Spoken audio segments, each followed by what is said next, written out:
All right, guys, Melissa here. Good morning. Hey, this morning I was spending some time catching up on the news and politics. So we see Pete Hegseth or Hegseth in the news being torn apart by the Democratic Party as Trump's nominee um, for military defense, and he's an amazing guy to me. He is absolutely amazing. He does not feel, and has written in his book, has written articles, he does not feel that women should be in combat.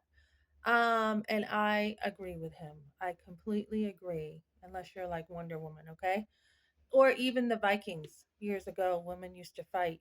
And even when women are trained to fight, even when they know how to fight, should they be at the top of combat? No, no, especially nowadays. I mean, we're not like Vikings. But no, I don't believe so. And this was proven very easily when you looked at the women senators who pretty much interrogated him. You can see, even Elizabeth Warren, you can see her erratic behavior. I mean, they were all like erratic, emotionally erratic. So that should they be the type of people who can be in combat? Absolutely not. No.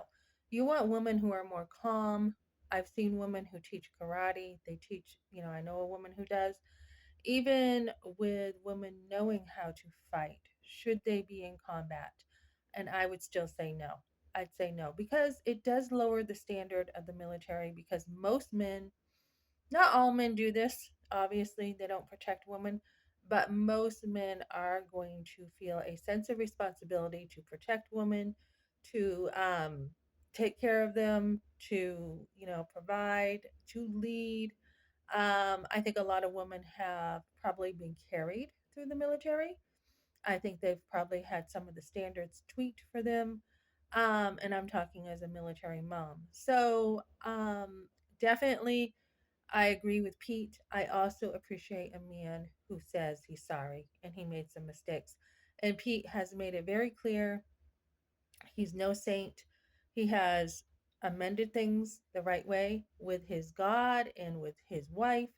And there was another man on the news talking about how his Savior, Jesus Christ, has forgiven him. So, um, when you see men who can admit their mistakes and say, I'm sorry, and my dad certainly said years later, he goes, I'm sorry, I wasn't the best dad.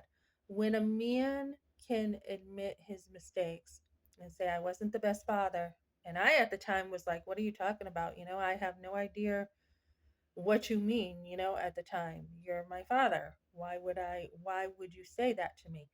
But yeah, I can see mistakes. Yeah, but when a man says sorry, definitely there is nothing else there, right? There's nothing else to battle when a man can say I'm sorry. All you can do is, just be like I forgive you, There's don't worry about it. And I think men like that need to be respected. Men who are man enough to come up to the plate, say I'm sorry. I think respect increases 100%. I mean 100%. Usually, if somebody's wronged you, your defenses are up. But when someone can say, "Look, I'm sorry," a million times, "I'm sorry, I just messed up," um, there's nothing else to hold against them. So very proud of these guys, like Judge Janine. She's very proud of Pete. I am proud of him. It sounds like he had some mistakes, and I need to familiarize myself with him a little bit more. But what I'm hearing from the alcohol and the, other rumors, it doesn't sound like it's very solid. So, very happy that Trump has picked people like this. Looking forward to seeing what happens in the new administration. I wanted, and I have tickets to go, I have an invitation to go see Trump on Monday, but where I still feel like I have an infection and my work hours got cut unexpectedly all week. So I'm like, there goes that extra money to be able to do something fun. So I waited up until this week to see if I could commit to that, and I cannot. And God has a plan. He has a way of making decisions that overrule yours, and He knows what's best sometimes. So it was totally out of my control. Don't know what happened there.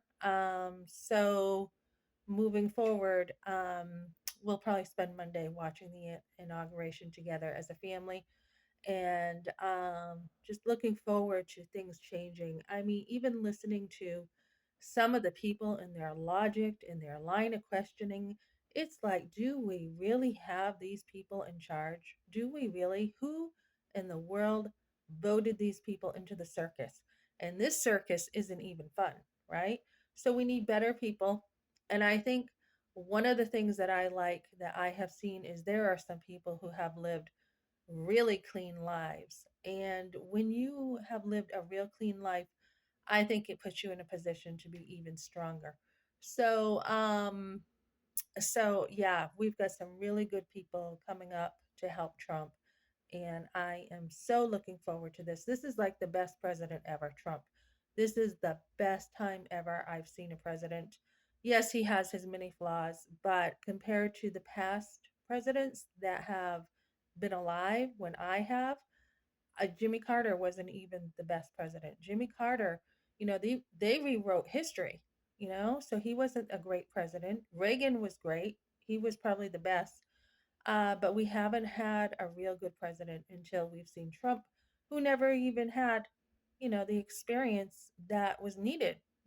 So Trump's a businessman. He knows how to get things done. Looking forward to all of us benefiting from him. And no, he's not God, so we're not going to put him on a pedestal. But God is using this man to bless America. So looking forward to this and praying for these people. Okay, thanks for joining me, guys.